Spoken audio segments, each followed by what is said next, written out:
and welcome to Business 300. My name is Philip Kulenshoff, and this is 300 Seconds About Business. We're all a busy people, so I have 5 minutes or less to get my point across.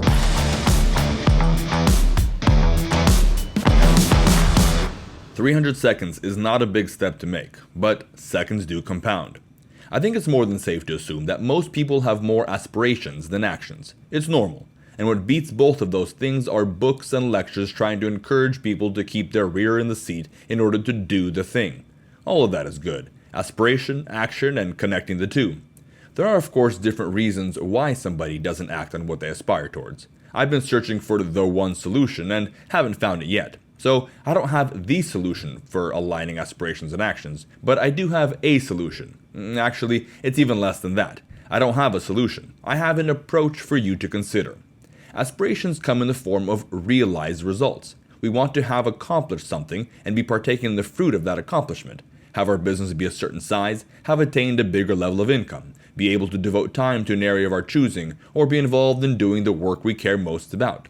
Whatever it is, what we're aspiring to reveals itself to us in completed form. We're looking at a finished product.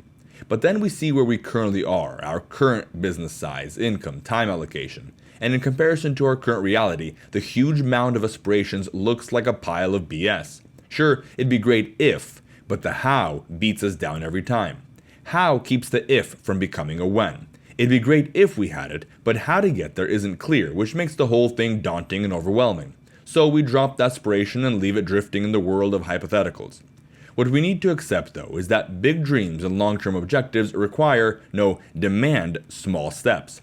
Thinking that we're going to leap from where we are today to where we aspire to be is rightfully daunting. It's not going to happen. But what can happen is taking a step in the direction of the big goal. Maybe you can't see how you're going to get to that future state, so look only as far as you can see and reach for that. Instead of letting your big goals die as hypotheticals, set the next few steps that would bring you closer to that objective. Steps that you can handle and can work towards today. So, 3 things for you to take away. First, if you want to achieve long-term objectives, expect to take smaller steps. You're not going to get there overnight. If you're a business manager, you're not just building a product or providing a service, you're building a company, and that takes time. Your expectations should be realistic, aligning your attitude and your work. Sure, maybe overnight success is real, but only on the 4,000th night. Second, if you're not taking small steps in the direction of your aspiration, don't expect to ever get there.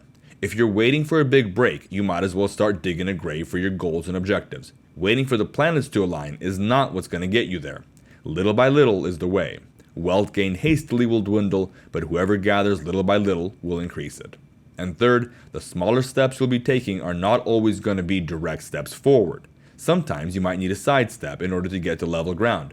Do you need to pay off some debt before investing? Do you need to learn some new skills before increasing your income? Or you may need to take a few steps back in order to assess, align, and then actuate. If you hit a dead end, no problem. Now you know that this is not the how. Go back, and then go forward.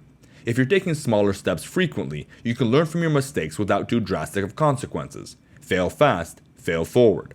Just don't sit around trying to figure out all the steps before moving forward. So again, 1. Expect to take small steps when trying to achieve big goals. 2.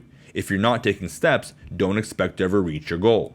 And 3, the small steps you're taking may not be a direct path forward. Side steps and backward steps may be okay if that's what's necessary in order to eventually get there.